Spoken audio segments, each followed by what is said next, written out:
మహేష్ బాబు కొత్త చిత్రంపై మళ్ళీ రూమర్స్ మొదలైన సంగతి తెలిసిందే.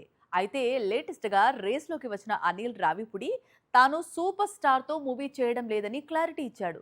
దీంతో ప్రిన్స్ న్యూ మూవీకి డైరెక్టర్ ఎవరు అనేది మళ్ళీ కన్ఫ్యూజన్ స్టార్ట్ అయింది. ఇంతలో సందీప్ రెడ్డి వంగ క్యాంప్ నుంచి మహేష్ మూవీకి అప్డేట్ వచ్చింది.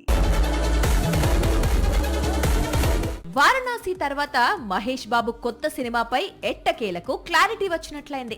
దర్శకుడు ఎవరో, చిత్రీకరణ ఎప్పుడు ప్రారంభిస్తారో అన్ని విషయాలు బయటికొచ్చాయి. 2027 ఏప్రిల్ 7న వారణాసి ప్రేక్షకుల ముందుకు వస్తోంది. 2028లో మహేష్ ఎలాంటి చిత్రం చేయటం లేదు. 2029లో మాత్రం మళ్ళీ ఓ స్టార్ డైరెక్టర్ తో మూవీ ఉంటుంది. అంటే 2030లో సూపర్ స్టార్ కొత్త చిత్రం విడుదలయ్యే అవకాశాలు కనిపిస్తున్నాయి. వారణాసి తర్వాత మహేష్ నటించే కొత్త చిత్రానికి మళ్ళీ 3 ఏళ్లు వెయిట్ చేయాలా అంటే ప్రిన్స్ ప్లానింగ్ చూస్తే అలాగే ఉంది. ఎందుకంటే మహేష్ కొత్త సినిమాకు దర్శకుడిగా సందీప్ వంగ పేరు ఆల్మోస్ట్ ఖరారైంది. ఆ విషయాన్ని అతని బ్రదర్ ప్రణయ్ రెడ్డి వంగ కన్ఫర్మ్ చేశాడు. సందీప్ వంగ దర్శకత్వంలో మహేష్ కి సూపర్ కాంబినేషన్ సెట్ అయిందిగా.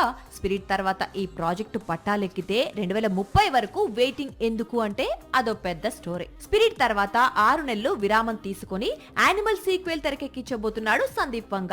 ఆ తరువాతే మహేష్ తో మూవీ అంటున్నాడు. దీంతో సూపర్ స్టార్ కొత్త సినిమా కోసం 2 ఏళ్లైతే వేచి చూసే అవకాశాలున్నాయి. లేదా ఈలోపు మరో దర్శకుడితో ఇంకో సినిమా ప్లాన్ చేసినా ఆశ్చర్యం లేదు.